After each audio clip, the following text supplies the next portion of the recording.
guys, my elephant is all done.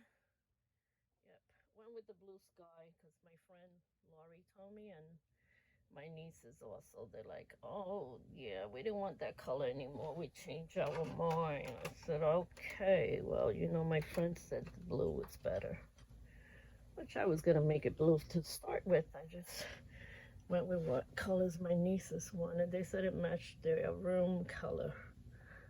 The color of their room at home. But yeah, here we go. All done.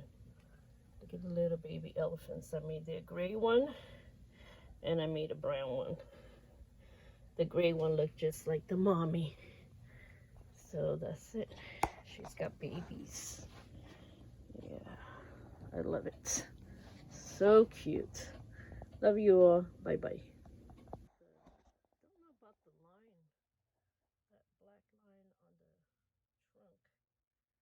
Do I leave it on or I take it off? I mean the nose, the tusk, whatever they call that. And anyway, that is it. I'm done with this one. I'm tired already. I can't take it anymore. Love you guys. Bye.